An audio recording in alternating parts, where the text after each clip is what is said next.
Kita beralih ke kasus lain. Misa pada Rabu kemarin, Lisa Mariana mengamuk dan siaran langsung di akun media sosial miliknya usai Baris Krim Polri mengumumkan hasil tes DNA anaknya tidak cocok dengan Ridwan Kamil. Lisa Mariana pun berjanji akan membongkar kasus korupsi proyek pengadaan iklan di Bank Jabar yang menyeret nama Ridwan Kamil.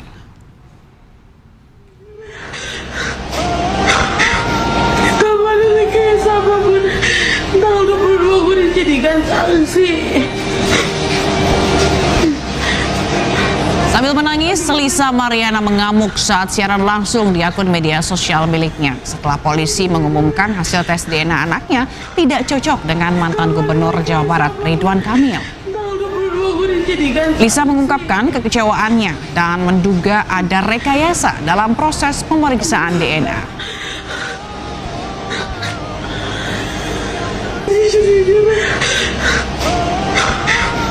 Kamu ada rekayasa apapun, tanggal 22 gue dijadikan saksi. Pemirsa, sengketa pengelolaan di apartemen Casablanca, Jakarta Timur kembali memanas. Ya, inilah suasana kericuhan di lobi apartemen Casablanca pada Selasa malam. Keributan pecah saat pemilihan panitia musyawarah warga. Pengerusakan nih. Ini bukan yang pertama kali. Pengelola mengaku sudah 3 kali melapor ke Polres Jakarta Timur atas dugaan penjarahan dan hilangnya dokumen resmi P3SRS seperti sertifikat apartemen dan izin mendirikan bangunan. Namun penyidikan hingga kini belum membuahkan hasil.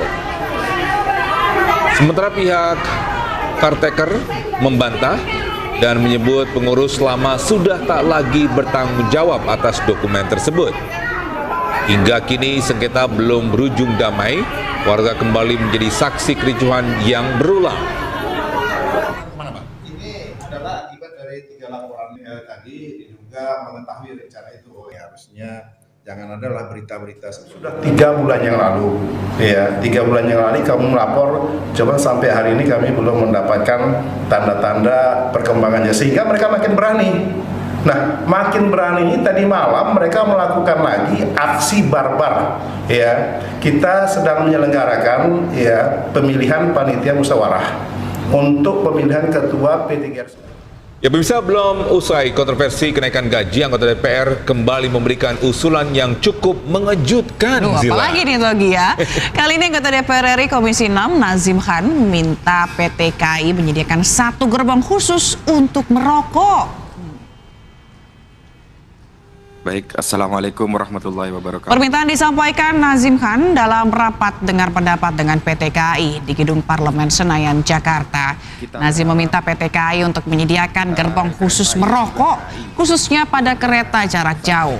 Alasannya, gerbong merokok dianggap bisa menjadi solusi bagi penumpang kereta jarak jauh agar tidak merasa bosan.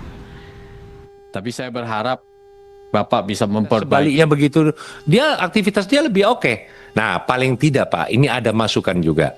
Gerbong yang selama ini dulu ada, tapi setelah itu dihilangkan, adalah sisakan 1 gerbong untuk kafe, ya kan, untuk ngopi, paling tidak di sini tuh untuk smoking area, Pak.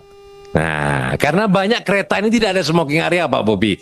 Nah, paling tidak dalam kereta ini adalah 1 gerbong. Saya yakin Pak, saya yakin itu pasti bermanfaat dan menguntungkan buat kereta api, iya kan? Pasti banyak itu, 1 aja untuk kafe, untuk smoking, karena 8 jam perjalanan jauh Pak.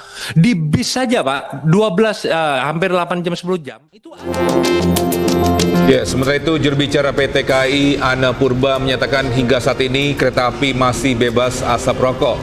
Selain itu, Ana menegaskan PT KAI selalu mengutamakan pelayanan, keselamatan, dan kenyamanan para pengguna kereta api.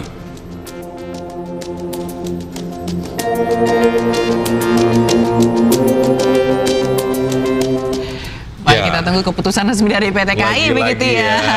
Orang anggota dewan ini mungkin mengajukan sebuah ide yang bisa dibilang agak unik ya. Agak unik ya. Agak unik begitu. ya. Kereta api, gerbong kereta api khusus merokok begitu. Katanya nggak kuat karena 8 jam takut bosan. Mungkin bisa selain merokok mungkin bisa main game kali ya Pak, atau nonton gitu. atau nonton film Iya, yang benar. udah download, atau mungkin tidur istirahat, kan Bapak capek nanti ya nggak sih, bisa istirahat aja dulu Pak. Lumayan 8 jam di kereta tidur. Kalaupun juga merasa 8 jam ini lama, kan ada transportasi umum lainnya kayak pesawat. Yang lebih cepat kayak ya, Tony, Lebih ya? cepat. Lebih Jadi cepat. nyampe mungkin dalam waktu 3 jam.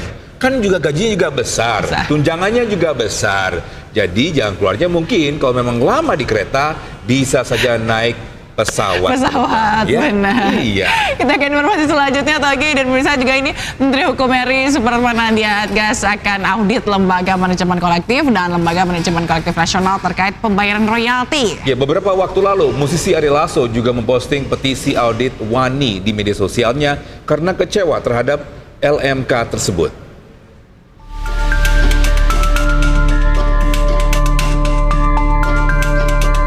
Polemik royalti musik di tanah air masih memanas. Terkait hal tersebut, Menteri Hukum RI Supratman Andi Aktas akhirnya mengambil langkah tegas. Dia meminta agar ada audit terhadap Lembaga Manajemen Kolektif LMK dan Lembaga Manajemen Kolektif Nasional LMKN. Hal ini ditujukan agar adanya transparansi dari pembayaran royalti.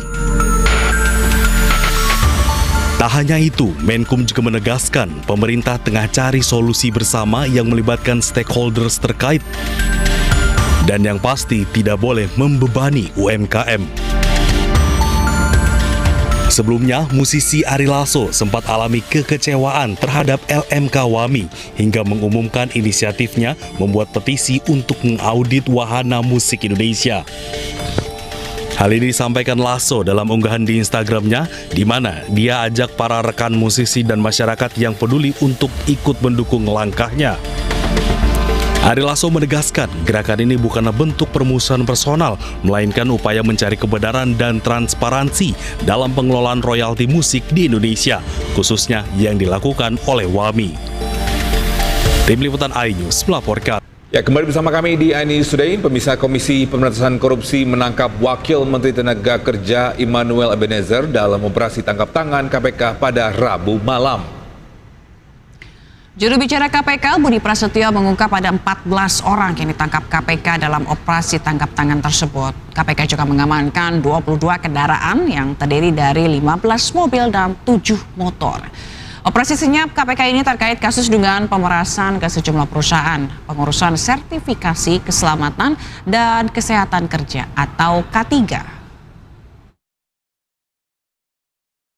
Ini 21 kendaraan, sampai saat ini 21 kendaraan yang sudah diamankan, 15 kendaraan roda 4 dan 6 kendaraan roda 2. Ya, nanti kami update terkait siapa-siapa saja pihak yang diamankan, termasuk kronologi dan juga konstruksi perkaranya.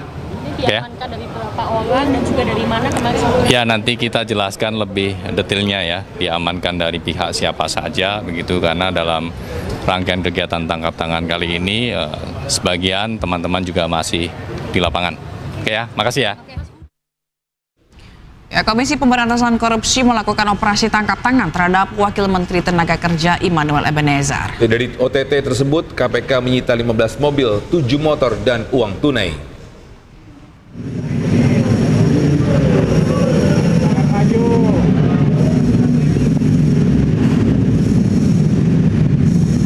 Inilah 7 motor yang disita Komisi Pemberantasan Korupsi dari operasi tangkap tangan terhadap Wakil Menteri Ketenagakerjaan Immanuel Ebenezer.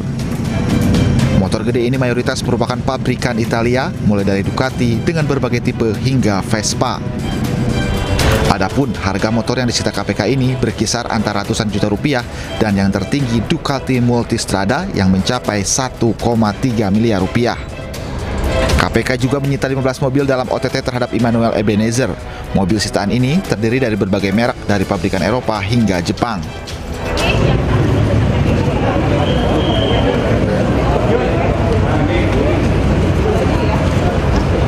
Ada juga yang menarik perhatian, yakni mobil Nissan GT-R Skyline dengan harga kisaran 3-6 miliar rupiah. Tim Liputan iNews melaporkan. Ya, sementara itu Istana merespon operasi tangkap tangan KPK yang menyasar Wakil Menteri Tenaga Kerja Immanuel Ebenezer.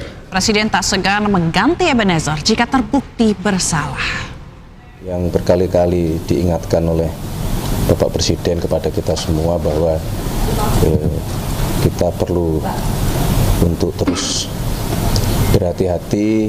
Semangat kita adalah semangat untuk tidak menyalahgunakan amanah yang diberikan kepada kita semua, dan oleh karena itulah kami menyatakan keprihatinan yang Ya, pemirsa, usai operasi tangkap tangan yang dilakukan oleh KPK terhadap Wamenakar Immanuel Ebenezer, beredar video viral yang diduga Noel mengajak pihak-pihak tertentu membuat fakta integritas yang memberi hukuman mati kepada pelaku korupsi. Nggak sama-sama kita bikin fakta integritas, kalau nipu rakyat hukum mati, kalau korup hukum mati, berani nggak? Dan saya akan mengajak siapapun nanti kandidat bikin fakta integritas. Kalau korup, siap dihukum mati.